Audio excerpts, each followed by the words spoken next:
কীভাবে ভর্তি হচ্ছে, কবে থেকে ভর্তি হচ্ছে? আসলে ভর্তির ব্যাপারে এখনও তো সেন্ট্রাল পোর্টাল চালু হয়নি। এই বছরই নতুন নিয়ম করেছেন আমাদের মাননীয় পশ্চিমবঙ্গ সরকার যে কোনো কলেজে তার নিজস্ব পোর্টাল থেকে ভর্তি হতে পারবে না।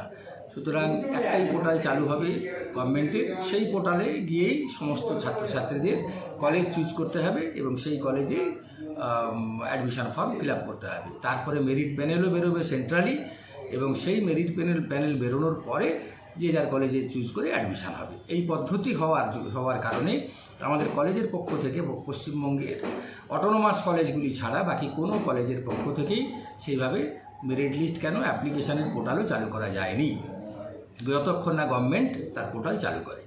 গভর্নমেন্টই পোর্টাল চালু করবে, তারপরে হবে। শোনা যাচ্ছে যে এই জুন মাসের মাঝামাঝি সময়ে পোর্টাল চালু হবে, তবে সেটা না চালু হওয়া পর্যন্ত আমরা কেউই শিওর নয়। কারণ ফার্স্ট সেমিস্টারের পরীক্ষা এখন ইউনিভার্সিটির বাকি আছে ইলেকশনের কারণে। 11 তারিখ থেকে ফার্স্ট সেমিস্টারের পরীক্ষা শুরু হচ্ছে। তো আশা করা যায় যে জুন মাসের 15 তারিখের মধ্যে পোর্টাল চালু হয়ে যাবে। এই বিষয়ে আমি যে সমস্ত ছাত্রছাত্রীরা হায়ার সেকেন্ডারি পাস করেছে, অপেক্ষা করছে ভর্তি হওয়ার জন্য, তাদের অ্যাংজাইটি আমরা বুঝি। অবশ্যই ভর্তি হতে না পারলে সেক্ষেত্রে তাদের মানসিক অবস্থা কী হয় সেটা আমরা ভালোই বুঝি। তাদের একটাই কথা আমি বলবো, চিন্তার কোনো কারণ নেই। সমস্ত কলেজেই ভর্তি একসঙ্গেই হবে।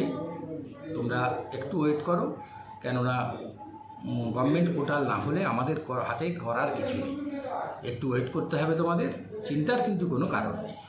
সব কলেজে যে কলেজে যাও সেখানেই ভর্তি হতে পারবে, কিছু অসুবিধা হবে না। ময়না কলেজের কি আলাদাভাবে কোনো কিছু রয়েছে বা কিছু ফ্যাসিলিটি বা কিছু স্টুডেন্টদের জন্য কিছু রয়েছে?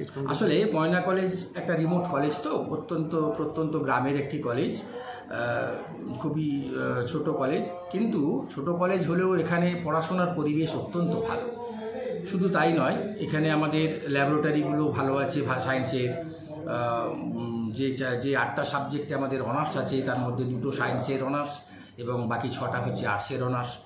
সায়েন্সের অনার্সে যেমন ল্যাবগুলো ভালো আছে, তেমনি আর্টসের অনার্সগুলোতেও আমরা প্রায় রুমেই সমস্ত প্রজেক্টরের মাধ্যমে পড়ানোর ব্যবস্থা করেছি। কিছু রুমে হয়েছে, কিছু রুমে হয়নি। এই বছরই বাকি সব রুমেই হয়ে যাবে।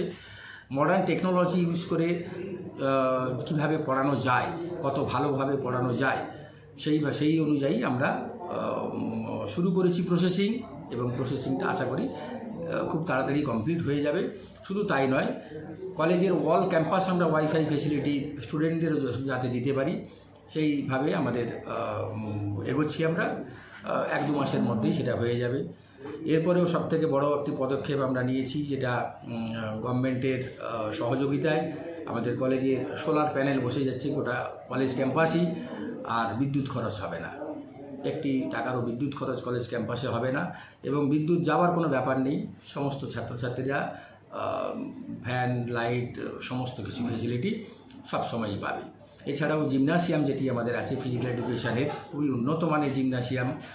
বোধহয় পূর্ব মেদিনীপুরের এরকম 1-2 কলেজ ছাড়া কোনো কলেজেই এই ধরনের এত ভালো জিমনাসিয়াম নেই। সুতরাং ছাত্রছাত্রীরা এখানে পড়াশোনার উন্মুক্ত পরিবেশ পাবে। টিচাররা যেমন আমাদের খুবই নিয়মিত ক্লাস নেন, তেমনি টিচারদের কাছে ছাত্রছাত্রীরা নির্ভয়ে যেতে পারে, সে বিষয়ে কোনো বাধা তাদের নেই।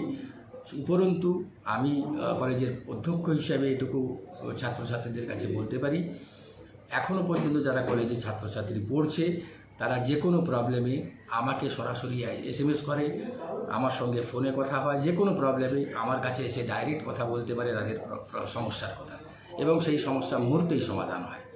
এবারে স্বাভাবিক গ্রামীণ কলেজে কিছু সামান্য ত্রুটি বিচ্যুতি থাকবে, অভাব অভিযোগ থাকবে, সেগুলোকে মানিয়ে নিয়েই আমাদের এগিয়ে যেতে হবে। সুতরাং ছাত্রছাত্রীদের আমি রিকোয়েস্ট করব, তোমরা ময়না কলেজে এসো। তোমাদের কোনো প্রকার পড়াশোনার, অন্তত যারা পড়াশোনা করতে চাও তাদের পড়াশোনার পরিবেশের কোনো প্রকার এখানে হ্যাম্পার হবে না। নিশ্চিন্তে তোমরা এখানে কলেজে ভর্তি হতে পারো। নাম? ডক্টর দিলীপ কুমার পণ্ডা, অধ্যক্ষ, ময়না কলেজ।